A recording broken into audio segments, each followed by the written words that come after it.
Има обединение по една друга голяма тема и много важна за България. И това е позицията на България по въпроса за членството в Европейския съюз и преговорите на Северна Македония. Там, където България има категорична позиция, но като че ли позицията нашата се разминава с очакванията на европейските държави. Вижте, първо, това е темата, която от много дълго време не съм виждал да обединява толкова много българи. 84% гледах социология. Тази, която беше излъчена по медиите. 84% от българския народ, без разлика какви политически принадлежности има, е за това България да защити своето достоинство и да не допуска кражба на българската история и унижение на българския народ.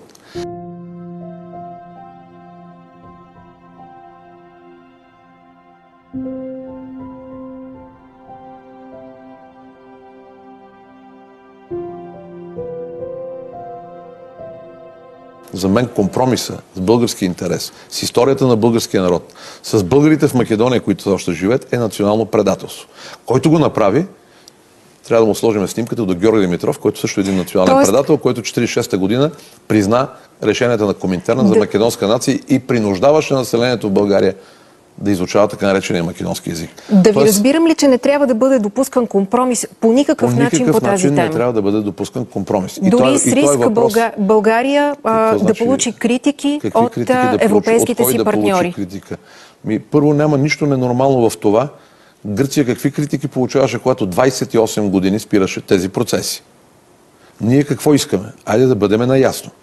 Не ние спираме Македония по пътя към Европейския съюз. Македония с нежеланието си да води нормален диалог, да поддържа или да създаде нормални отношения със своите съседи, сама спира своя път. Аз съм български националист. Моята мечта е Сан-Стефанска България.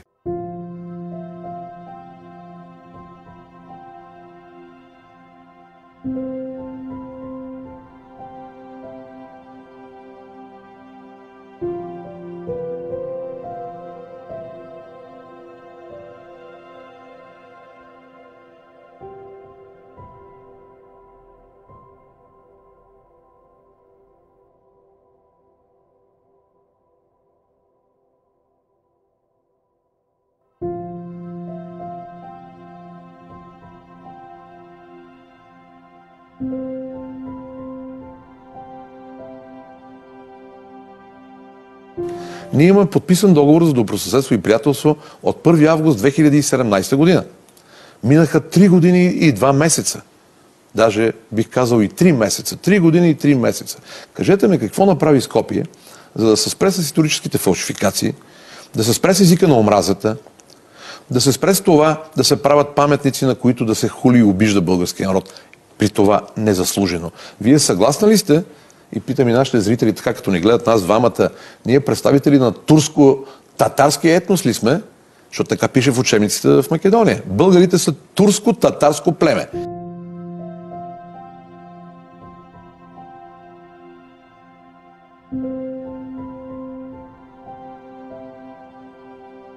Това нормално ли е?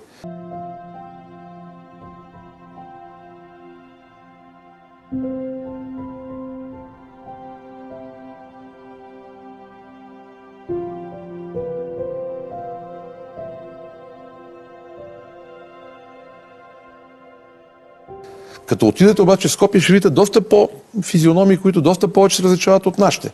Но ние според тях сме турско-татарско племе, ние сме окупатори, фашисти, убийци. На какво?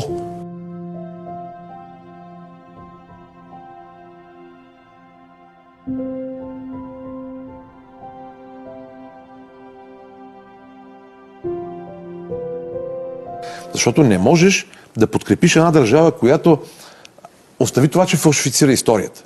Остави това, че е откраднала 1/3 или половината от българската история и се опитва да си я присвои. Но тя се опитва на базата на тази кражба да създава някаква нова национална идентичност с омраза към България и българския народ. Все едно двама брата, защото това е истината. Ние сме един народ, разделен по изкуствен начин. На част от този народ в Скопие е наложена една комунистическа доктрина от Коминтерна в Москва през 1934 година и приложена на практика от Титова комунистическа Югославия след 1944 година. С кръв, с убийства и насилие. Как е настроението, господин Живков? Спокоен ли сте? Да. Напълно съм спокоен.